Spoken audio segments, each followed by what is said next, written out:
نگران شورا نے عالمی مدنی مرکز فیضان مدینہ باب المدینہ کراچی پاکستان میں گزشتہ دنوں جامعۃ المدینہ کے طلباء اور دیگر اسلامی بھائیوں کو مدنی پھول دیے۔ دورہ حدیث کے طلباء کے ساتھ حاضری کی سعادت نصیب ہو رہی ہے۔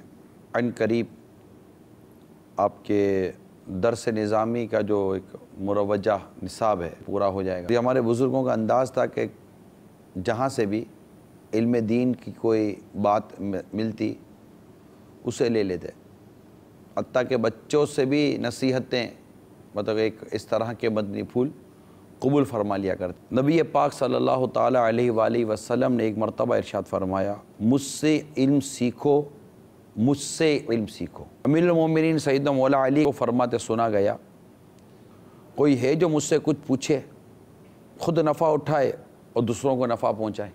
15 سے 16 لاکھ منٹ گزار دی ہم نے جامعۃ المدینہ میں، اور 15 سے 16 لاکھ منٹوں کے اندر ہم نے تقریباً 26,000 گھنٹے گزارے۔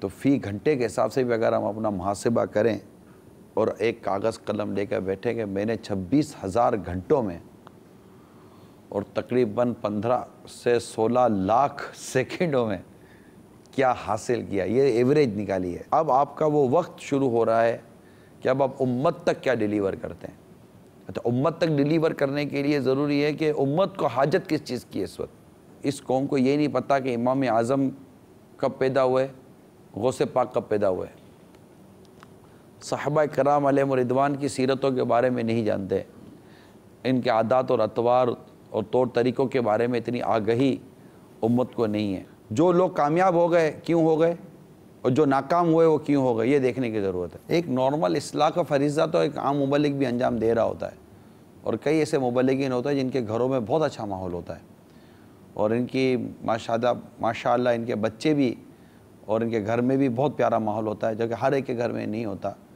لیکن میں جو پوچھنا چاہ رہا ہوں یہ ہے کہ اب آپ کے گھر والوں کو یہ لگے کہ ہمارا بچہ واقعی عالم دین بن گئے، تو اس کے لیے کیا معیار ان کے نظر میں ہونا چاہیے؟